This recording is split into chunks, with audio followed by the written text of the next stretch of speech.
नमस्कार दोस्तों, स्वागत है फिर से एक नई वीडियो में।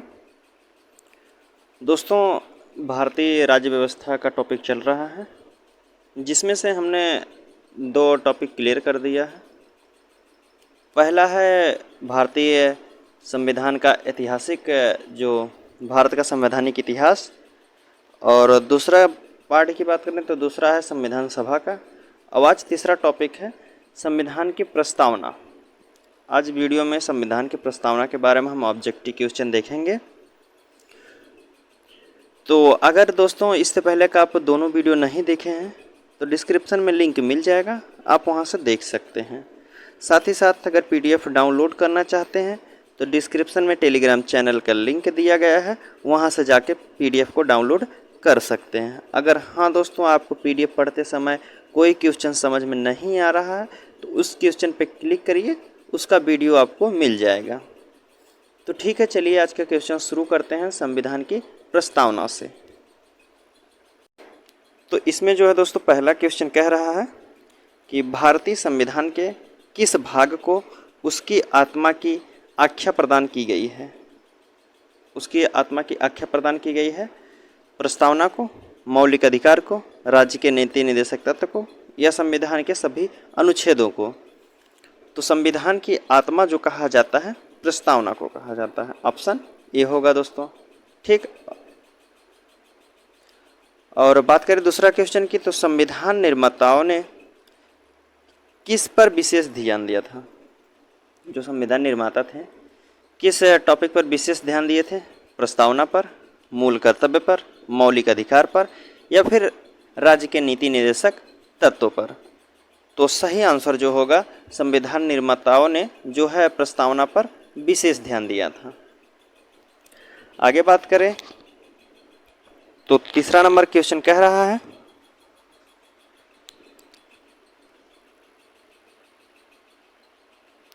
भारत में जनप्रिय संप्रभुता है क्योंकि भारत के संविधान की प्रस्तावना शुरू होती है इन शब्दों से।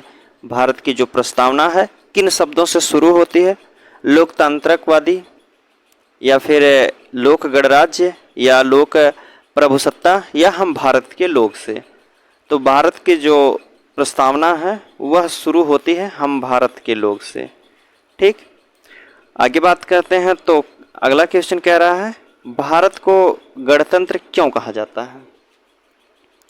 भारत को गणतंत्र क्यों कहा जाता है दोस्तों, इसकी विधानमंडलों की अधिकतम संख्या जनता द्वारा प्रत्यक्ष चुनी जाती है, या फिर बी ऑप्शन है यह राज्यों का एक संघ है, या सी ऑप्शन भारतीय जो नागरिक मूलभूत अधिकारों का उपयोग करती है, या फिर यह राज्य का प्रमुख निर्धारित अवधि के लिए निर्वाचित होता है।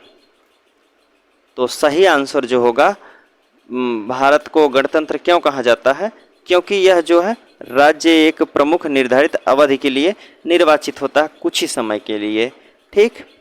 आगे बात करते हैं तो भारत एक क्या है।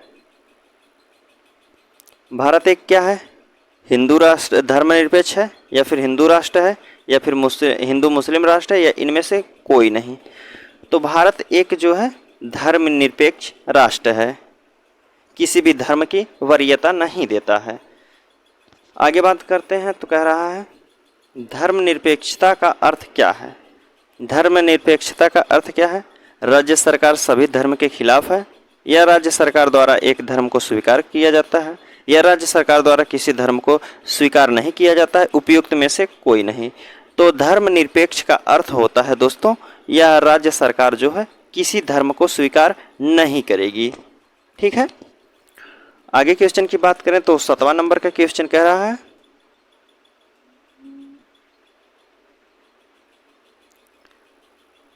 7वां नंबर क्वेश्चन है दोस्तों, इसमें कह रहा है भारत एक धर्मनिरपेक्ष राज्य है, इसका मतलब है कि भारतीय राज्य क्या है। भारत एक धर्मनिरपेक्ष राज्य है और इसका मतलब क्या है, धर्म विरोधी नागरिकों का समर्थन करना, या बहुसंख्यक समुदाय के धर्म का समर्थन करना, या फिर अल्पसंख्यक समुदाय के जो धर्म का समर्थन करता है, या किसी निश्चित धर्म का समर्थन नहीं करता है। धर्मनिरपेक्ष का अर्थ होता है दोस्तों किसी भी धर्म का जो है पक्षपात नहीं करना। तो यह जो है किसी निश्चित धर्म का समर्थन नहीं करता है।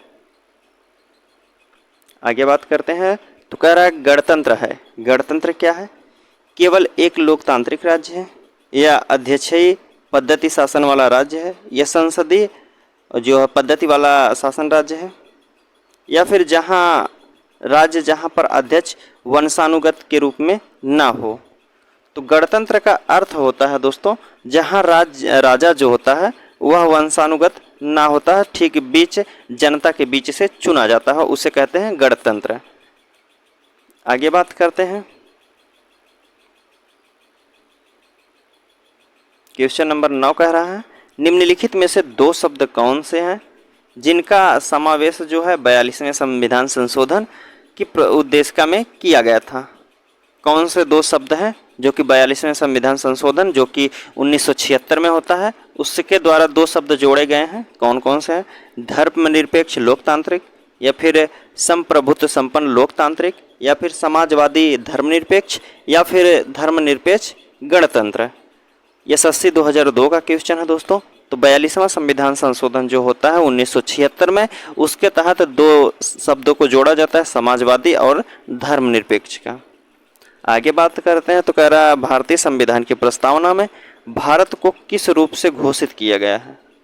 भारतीय संविधान की प्रस्तावना है, उस भारत को किस रूप में घोषित किया गया है? एक सार्वभौमिक प्रजातांत्रिक गणतंत्र है, या फिर एक समाजवादी प्रजातांत्रिक गणतंत्र है, या एक प्रभुत्व संपन्न समाजवादी धर्मनिरपेक्ष या प्रजातांत्रिक गणराज्य है, या इनमें से कोई नहीं।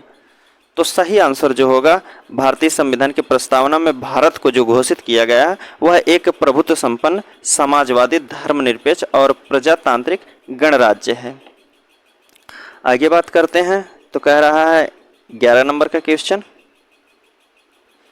भारत एक गणतंत्र है, इसका अर्थ क्या है? सभी मामलों में अंतिम सरकार जनता के पास है, यह भारत के संसदीय शासन व्यवस्था है, यह भारत में वंशानुगत शासक नहीं है, भारत राज्यों का एक संघ है।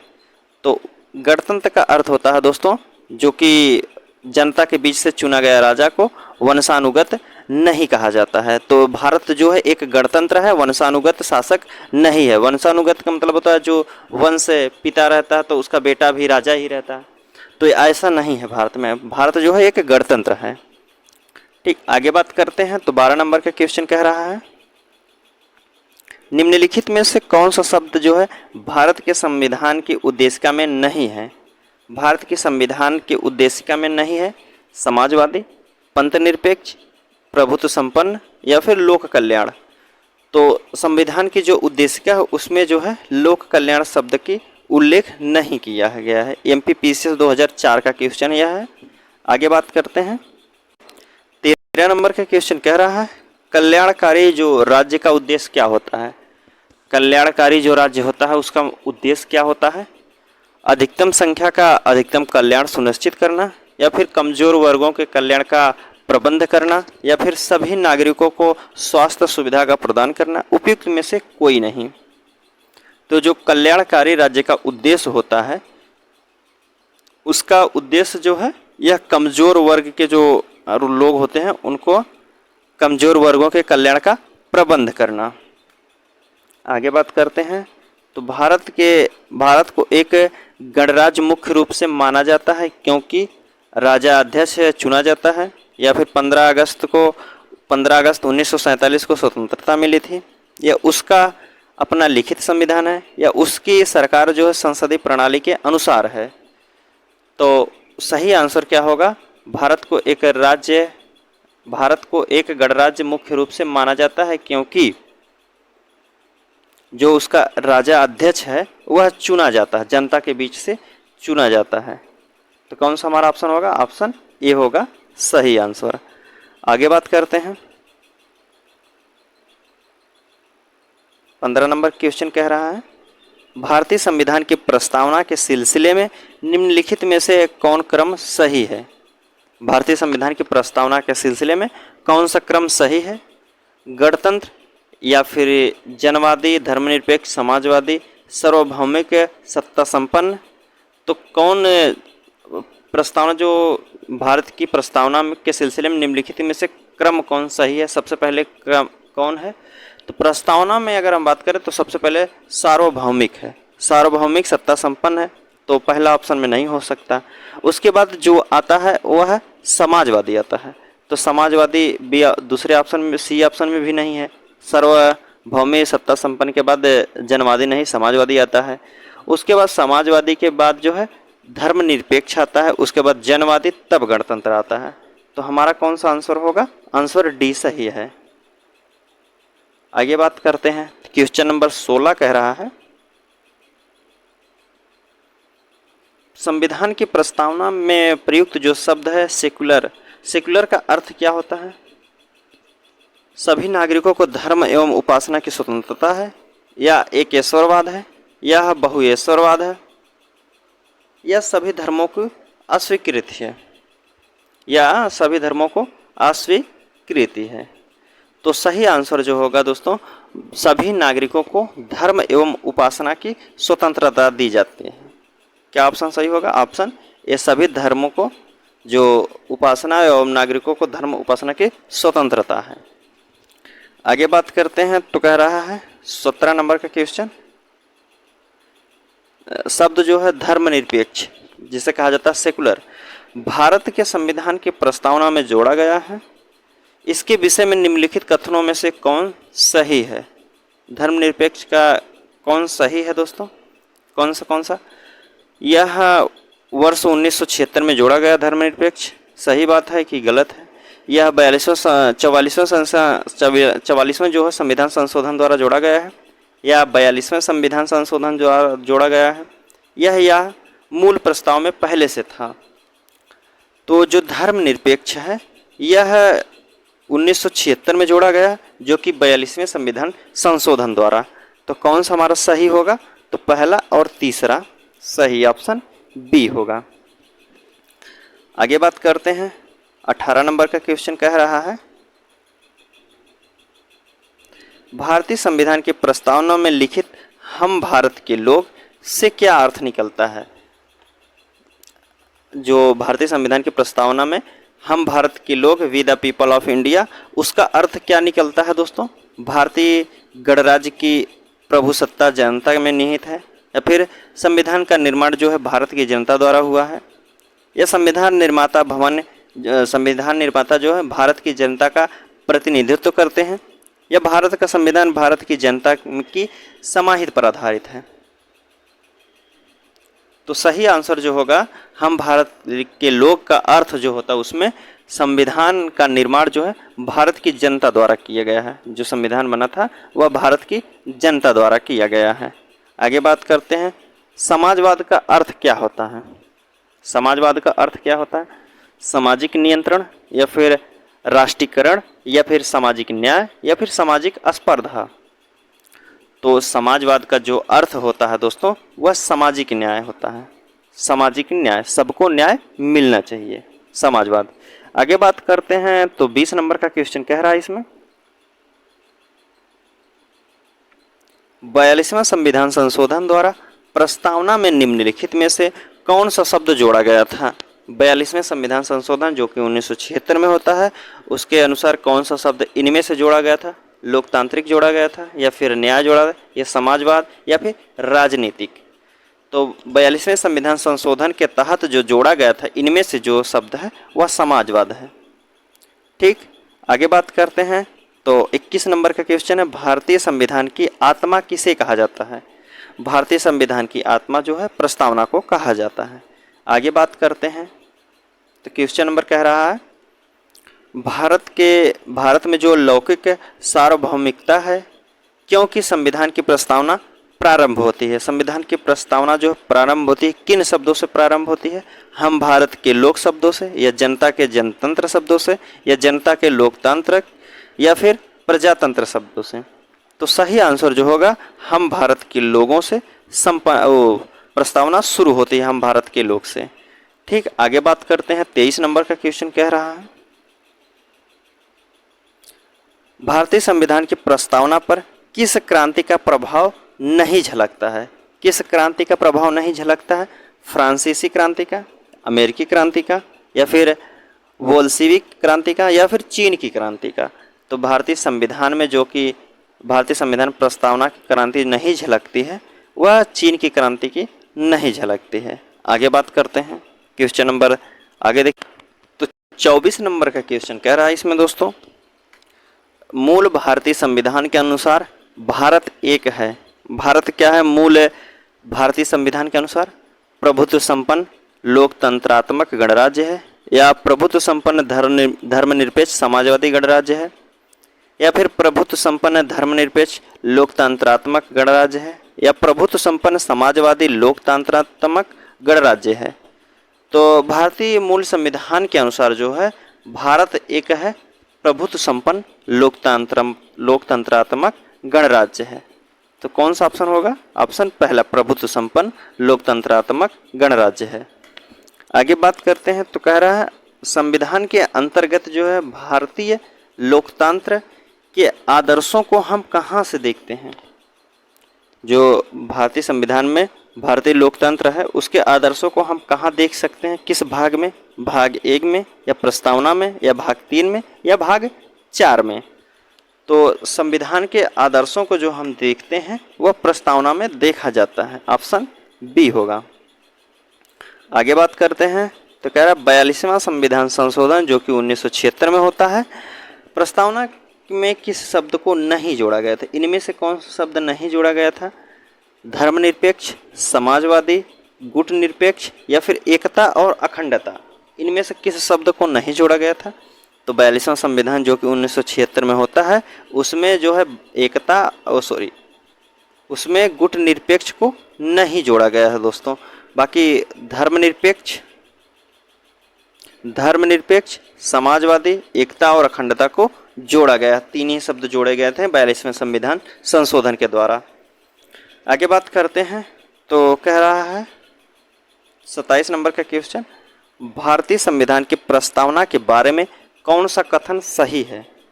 जो भारत की प्रस्तावना के बारे में कौन सा कथन सही है?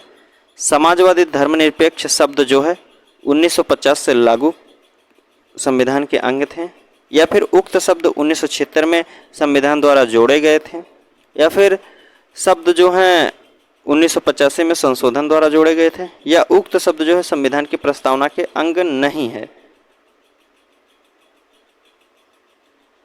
तो सही आंसर क्या होगा 27 नंबर का? तो 27 नंबर का जो सही आंसर होगा यह 1976 के द्वारा संविधान संशोधन के द्वारा जोड़ा गया था। आगे बात करते हैं। कह रहा भारतीय संविधान ने किस प्रकार के लोकतंत्र को अपनाया है? जो भारत का संविधान है किस प्रकार के लोकतंत्र को अपनाया है? सार्वभौमिक राजतंत्र, वंशानुगत लोकतंत्र, या फिर लोकतांत्रिक जनतंत्र, या फिर लोकतांत्रिक गणतंत्र। तो सही आंसर जो होगा भारतीय संविधान ने जो लोकतंत्र अपनाया है वह किस प्रकार का है? तो वह लोकतांत्रिक गणतंत्र है। आगे बात करते हैं। भारतीय संविधान कह रहा है भारतीय संविधान की प्रस्तावना में वर्णित लोकतंत्र को किस रूप में स्वीकार किया गया है? जो भारतीय संविधान की प्रस्तावना में लोकतंत्र है वह किस रूप में स्वीकार किया गया है? राजनीतिक राजतंत्र को, या फिर आर्थिक लोकतंत्र को, या सामाजिक राजतंत्र को, या उपयुक्त में से सभी। तो सही आंसर जो होगा, लोकतंत्र का अर्थ होता है आर्थिक लोकतंत्र, राजनीतिक राजतंत्र, सामाजिक राजतंत्र। तो सही आंसर क्या होगा? उपयुक्त सभी हैं। आगे बात करते हैं। तो क्वेश्चन नंबर 30 कह रहा है भारतीय संविधान की प्रस्तावना के अनुसार जो है भारत के शासन की सर्वोच्च सत्ता किस में निहित है? प्रस्तावना के अनुसार पूछा है शासन की सर्वोच्च सत्ता किस में निहित है? जनता में है, मतदाता में है, राष्ट्रपति में, या फिर संसद में है? तो प्रस्तावना के अनुसार जो है शासन की सर्वोच्च सत्ता जो है वह जनता में निहित है। ऑप्शन क्या होगा? ए ऑप्शन सही होगा, जनता में। आगे बात करते हैं। भारत की संप्रभुता, एकता और अखंडता को अक्षुण्ण बनाए रखने के लिए, उसकी रक्षा करने के लिए प्रावधान किया गया है। कैसा प्रावधान किया गया? प्रस्तावना में या फिर मूल अधिकार में, राज्य के नीति निर्देशक तत्व या फिर मूल कर्तव्य में। तो जो उसकी रक्षा के लिए प्रावधान किया गया है वह प्रस्तावना में किया गया है। ऑप्शन ए होगा। आगे बात करते हैं। भारतीय संविधान की प्रस्तावना में जिन आदर्शों एवं उद्देश्यों की रूपरेखा दी गई है उनकी आगे व्याख्या की गई है। भारतीय संविधान प्रस्तावना के जो प्रस्तावना में जिन आदर्शों एवं उद्देश्यों की रूपरेखा दी गई है उनकी आगे व्याख्या की गई है। कैसा? मूल अधिकारों में अध्याय में है, राज्य के नीति निर्देशक सिद्धांतों में है, या फिर मूल अधिकार राज्य के नीति निर्देशक तत्व एवं मूल कर्तव्यों में है, संविधान के पाठ में कहीं नहीं है। यूपीएससी 2004 का क्वेश्चन है। तो सही आंसर जो होगा 32 नंबर का मूल अधिकार एवं डीपीएसपी एवं मूल कर्तव्य सब में देखा जाता है। आगे बात करते हैं। भारतीय संविधान में प्रस्तुत उद्देश्य जो प्रस्ताव है अभिव्यक्ति विचार को भारतीय संविधान के किस भाग में पूर्णतः शामिल किया गया है? जो अभिव्यक्ति विचार और भारतीय संविधान के किस भाग में पूर्णतः शामिल किया गया है उद्देश्य प्रस्ताव को? प्रस्तावना में, मौलिक अधिकार में, या फिर डीपीएसपी में, या मूल कर्तव्य में। तो सही आंसर जो होगा यह प्रस्तावना में शामिल किया गया है। कौन सा आंसर होगा? आंसर ए प्रस्तावना। आगे बात करते हैं। तो कह रहा है संविधान, भारतीय संविधान की प्रस्तावना से क्या स्पष्ट नहीं होता है? जो भारत की प्रस्तावना, भारतीय संविधान की प्रस्तावना हो उससे क्या स्पष्ट नहीं होता है? संविधान का स्रोत, या फिर शासन के ध्येयों का विवरण, या फिर संविधान को लागू करने की तिथि, या संविधान को अंगीकृत, अधिनियमित और आत्मर्पित करने की तिथि। तो सही आंसर जो होगा संविधान को लागू करने की तिथि। संविधान को लागू करने की तिथि स्पष्ट नहीं होती प्रस्तावना में से। आगे बात करते हैं। तो 35 नंबर का क्वेश्चन कह रहा है निम्नलिखित में से किन उद्देश्यों को भारतीय संविधान उद्घोषित नहीं करता है? किन उद्देश्यों को भारतीय संविधान जो है उद्घोषित नहीं करता है? सामाजिक, आर्थिक और राजनीतिक न्याय को, या फिर विचार, अभिव्यक्ति, विश्वास, धर्म और उपासना की स्वतंत्रता, प्रतिष्ठा और अवसर की समानता, या फिर अंतर्राष्ट्रीय शांति और सुरक्षा की अभिवृद्धि। तो सही आंसर जो होगा भारतीय संविधान जो है निम्नलिखित में से उद्देश्यों को भारतीय संविधान के उद्घोषित नहीं करता, यह अंतर्राष्ट्रीय शांति और सुरक्षा की अभिवृद्धि नहीं करता है। तो ऑप्शन क्या होगा? ऑप्शन डी सही होगा। आगे बात करते हैं। भारत के संविधान में प्रदत्त हमारे देश का नाम क्या है?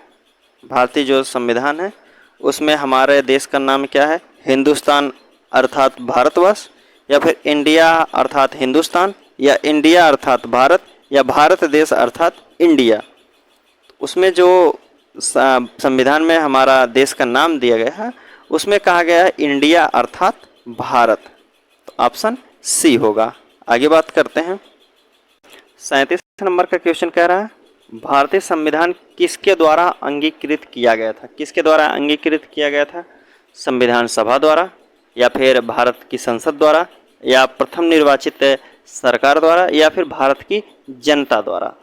तो सही आंसर जो होगा भारतीय संविधान जो अंगीकृत स्वीकार किया गया था वह भारत की जनता द्वारा किया गया था। ऑप्शन डी होगा। आगे बात करते हैं। तो भारत की संप्रभुता किसमें निहित है? भारत की जो संप्रभुता है किसमें निहित है? भारतीय संसद में, राष्ट्रपति में, या प्रधानमंत्री में, या भारत की जनता में। तो सही आंसर जो होगा भारत की संप्रभुता जो निहित है वह भारत की जनता में ही देखा जाता है। भारतीय संविधान को संविधान सभा द्वारा अंगीकृत किया गया था। अंगीकृत कब किया गया था? 26 नवंबर 1949, 15 अगस्त 1949, या 2 अक्टूबर 1949 और 15 नवंबर 1949 को। अंगीकृत और लागू दोनों अलग अर्थ हैं दोस्तों। तो अंगीकृत कब किया गया था भारतीय संविधान? तो अंगीकृत जो किया गया था 26 नवंबर 1949 को। आगे बात करते हैं। कह रहा है भारत का जो संविधान है पूर्ण रूप से तैयार कब हुआ था? पूछा है पूर्ण रूप से तैयार कब हो गया था? 26 जनवरी 1950 या फिर 26 नवंबर 1949 या 26 नवंबर 1949 या फिर 31 दिसंबर 1949 को। तो भारतीय जो संविधान है, एक बार फिर से क्वेश्चन देखिएगा, भारत का संविधान पूर्ण रूप से तैयार कब हुआ था? 26 जनवरी 1950, 26 नवंबर 1949, 11 फरवरी 1948 या इनमें से कोई नहीं। तो भारत का जो संविधान पूर्ण रूप से तैयार हुआ था वह 26 नवंबर 1949 को पूर्ण रूप से तैयार हो गया था, बाकी लागू नहीं हुआ था।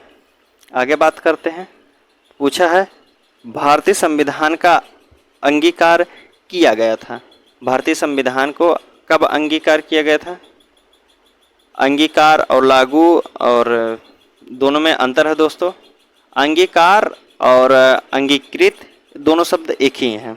26 जनवरी 1950 को या 26 जनवरी 1949 को, 26 नवंबर 1949 या 31 दिसंबर 1949 को।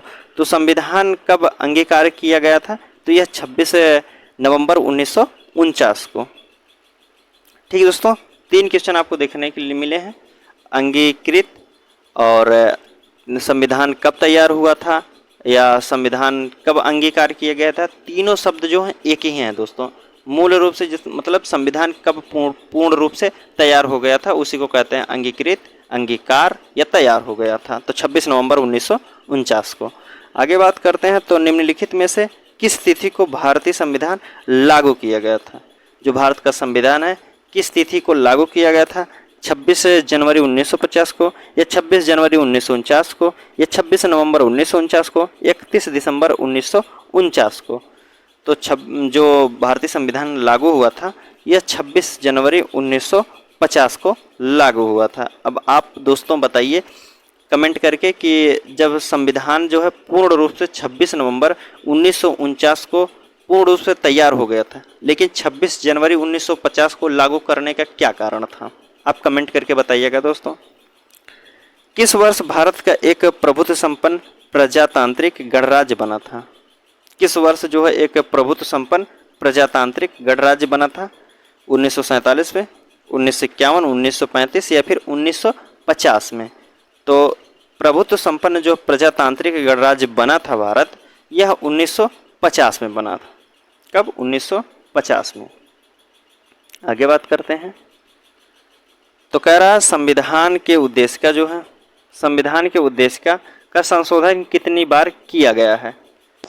प्रस्तावना का संशोधन कुल कितनी बार किया गया है? 3 बार, 2 बार, 1 बार या संशोधन ही नहीं किया गया है? तो सही आंसर जो होगा 1 बार संशोधन किया गया है, जो कि 42वां संविधान संशोधन है। और कब किया गया था? 1976 में। इसके अनुसार 76 के अनुसार जोड़ा गया था 3 शब्द। और तीनों शब्द कौन कौन से हैं आप बताइएगा कमेंट करके। 45 नंबर का क्वेश्चन कह रहा है भारत के संविधान के प्रस्तावना में प्रथम संशोधन कब किया गया था? तो 1976 में किया गया था पहला संशोधन। आगे बात करते हैं। 46 नंबर का क्वेश्चन है जो कि पूरी प्रस्तावना दिया गया है दोस्तों। इसमें कहा गया है, प्रस्तावना है, हम भारत के लोग भारत को एक संपूर्ण प्रभुत्व संपन्न समाजवादी एवं पंथ निरपेक्ष लोकतांत्रिक गणराज्य बनाने के लिए तथा उसके समस्त नागरिकों को सामाजिक, आर्थिक और राजनीतिक न्याय, विचार, अभिव्यक्ति, विश्वास, धर्म और उपासना की स्वतंत्रता, प्रतिष्ठा और अवसर की समानता प्राप्त कराने के लिए तथा उन सब में व्यक्ति की गरिमा और राष्ट्र की एकता और अखंडता सुनिश्चित करने वाली बंधुता बढ़ाने के लिए दृढ़ संकल्प होकर अपने इस संविधान सभा में आज तारीख वही डेट पूछा गया, आज तारीख एतद द्वारा इस संविधान को अंगीकृत, अधिनियमित और आत्मर्पित करते हैं। तो किस तारीख को यह संविधान प्रस्तावना जो है पढ़ा गया था? 26 जनवरी 1950 को या 26 नवंबर 1949 को या 26 जनवरी 1949 को या इनमें से कोई नहीं। तो यह जो प्रस्तावना पढ़ी गई थी 26 नवंबर 1949 को कहा गया था। 26 नवंबर 1949 को स्वीकार किया गया था। आगे बात करते हैं। तो 47 नंबर का, संविधान की प्रस्तावना सभी भारतीय जो नागरिकों को निम्न में से कौन सा एक उपलब्ध कराने के लिए वायदा नहीं करती है? भारत की जो प्रस्तावना है भारतीयों को, नागरिकों को इनमें से कौन सा एक उपलब्ध कराने की वायदा नहीं करती है? सामाजिक न्याय, राजनीतिक न्याय या विचार की स्वतंत्रता या पूजा की समानता।